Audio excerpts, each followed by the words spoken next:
Now it's my turn to introduce you to three of the most effervescent talents on television, being as they are responsible for one of the funniest shows on air right now, the wonderful What We Do in the Shadows. I can see Matt already nodding his head. Based on the original movie by Jermaine Clement and Taika Waititi, the television adaptation picks up on the premise of a documentary crew dispatched to detail the lives of a gang of vampire roommates as they engage in their nefarious nighttime hijinks. The show transposes the action to Staten Island and follows Laszlo, Nadia, Nandor, and Colin Robinson as they continue their attempt to assimilate with the modern world. Season 2 sees our lovable soul suckers attend a Super Bowl party, which they think will be a celebration of superb owls, and sends them into battle with internet trolls, on a meeting with a necromancer, and navigating shadowy assassins with the help of their loyal human familiar Guillermo, who it turns out might accidentally be the descendant of the great vampire hunter Van Helsing. I am thrilled to welcome to Contenders the show's writers and executive producers Paul Simms and Stephanie Robinson, and as Laszlo himself, the very talented and funny Matt Berry. So let's take a look at a trailer for season 2 to kick us off. We have been invited to our neighbor's superb owl party. Hey, you guys made it. So, how come we never see you guys around here during the regular season? They never seem to be around during the day. It's like they're vampires or something. Everything's going to be okay. A-okay. Okay. We are Nadia and Laszlo, the human music group. Laszlo has always been quite musical. She's a superb lyricist. We're feeling honey for love. We're feeling honey for love. We're feeling honey for love. We're feeling honey for love. I've been experimenting with humor to drain energy. The main thing is that we all give 100%, except when it comes to donating blood.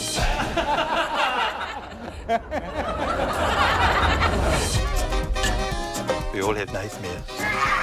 Vampires have nightmares too, about vampire slayers. Gear up. You think they're real? No, how could they be?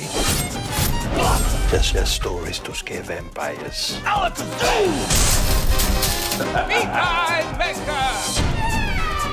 Troubled spirits, uncloak yourselves. Apocotherapy. I think someone summoned a breakfast burrito.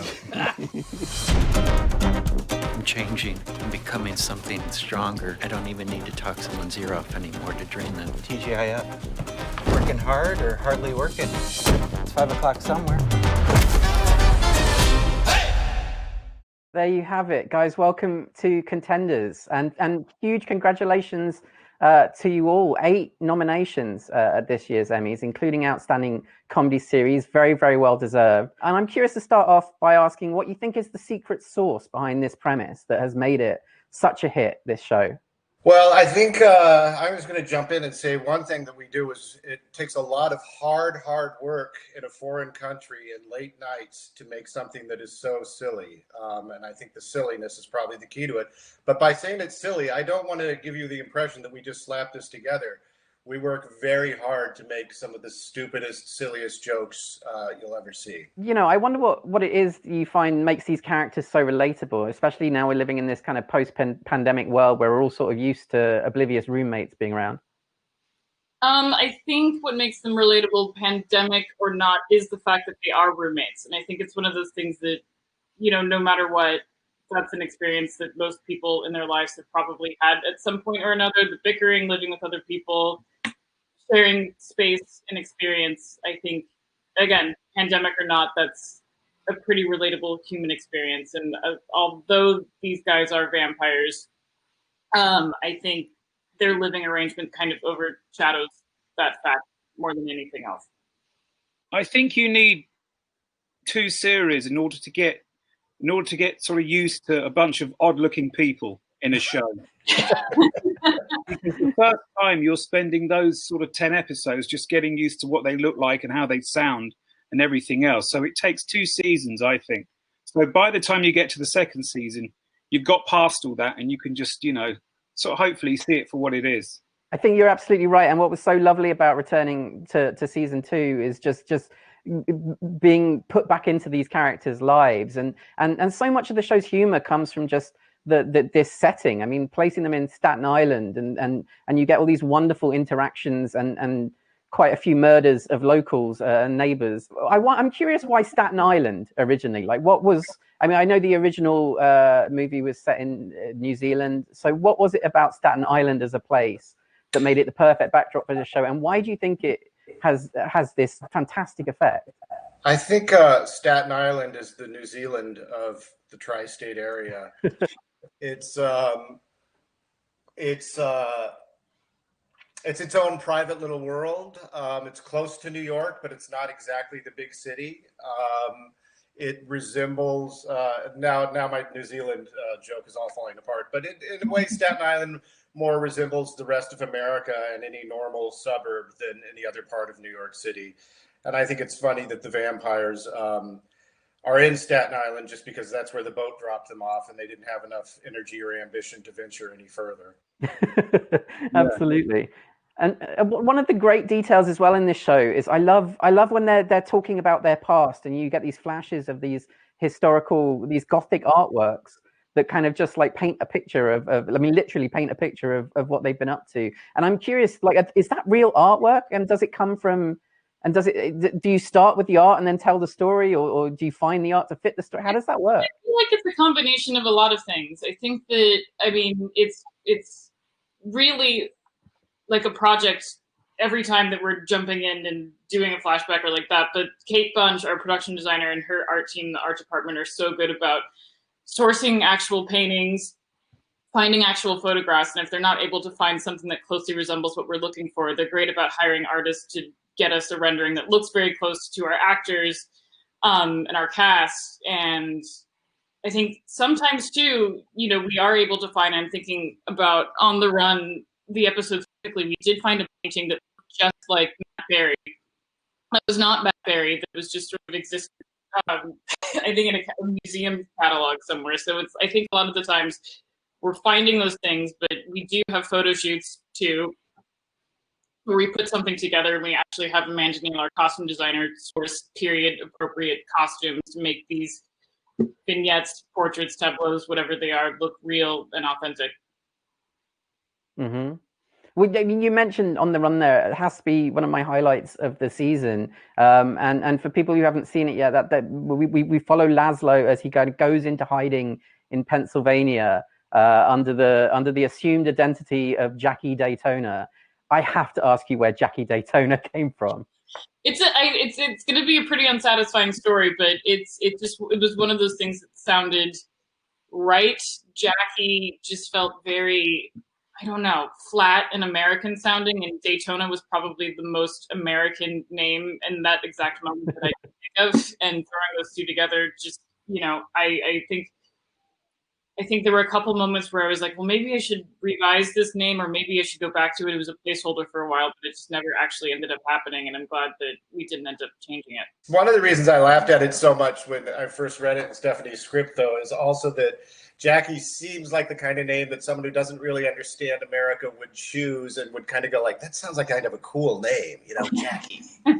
Right.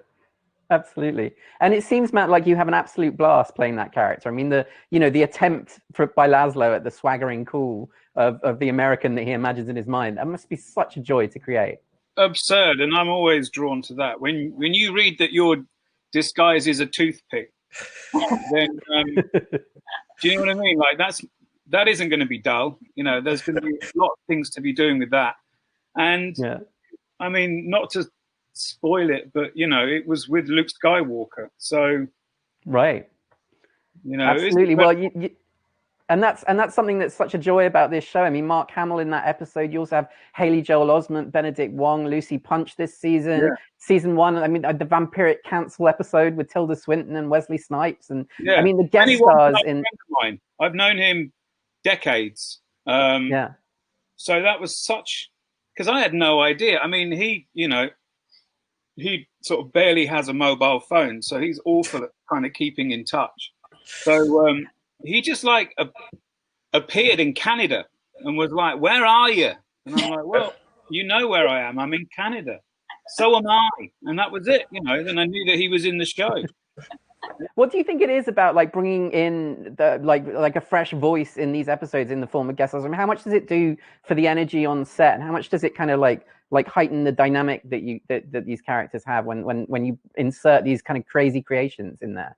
I think it's fun. It can be fun, especially if they're people that know how to work the way our cast works, which is very with a lot of improvisation and a lot of ad-libbing. And I think the best ones are the ones where it's a little taste, not where we don't kind of overdo it too much.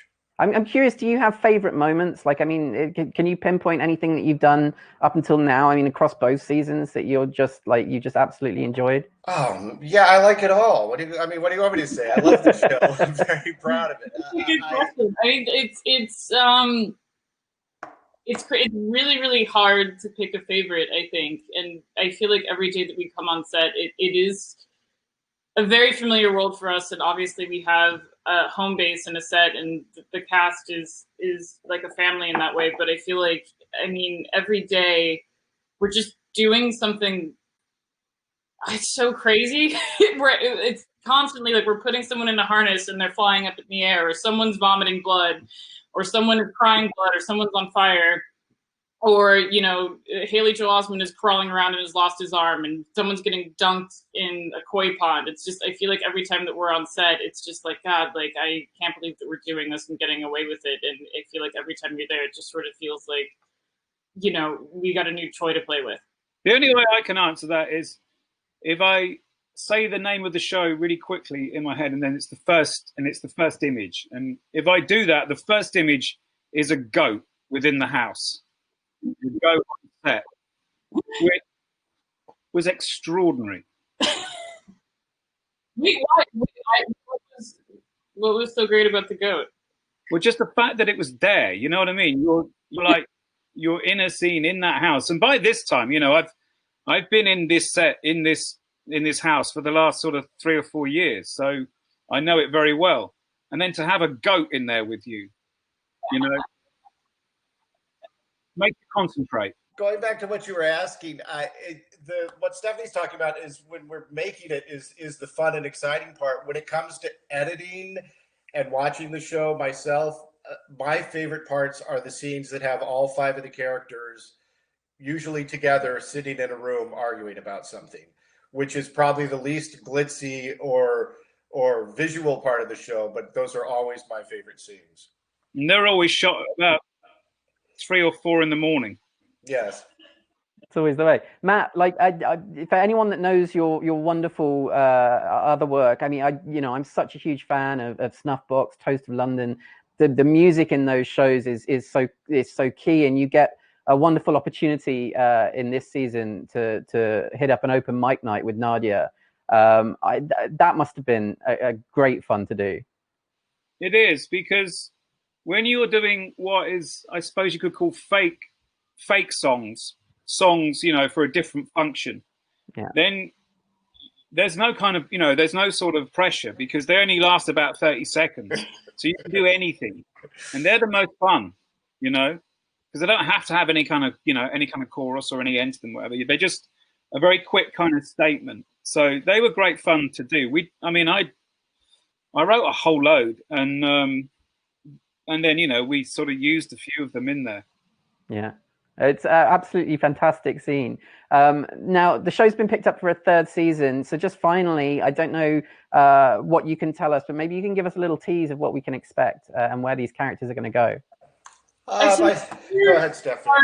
I mean, there are going to be consequences, you know, from the end of the last episode. Guillermo did kill a whole bunch of vampires in the theater quite brutally and violently. So I think bigger thing that we can say is that there will be some fallout from that.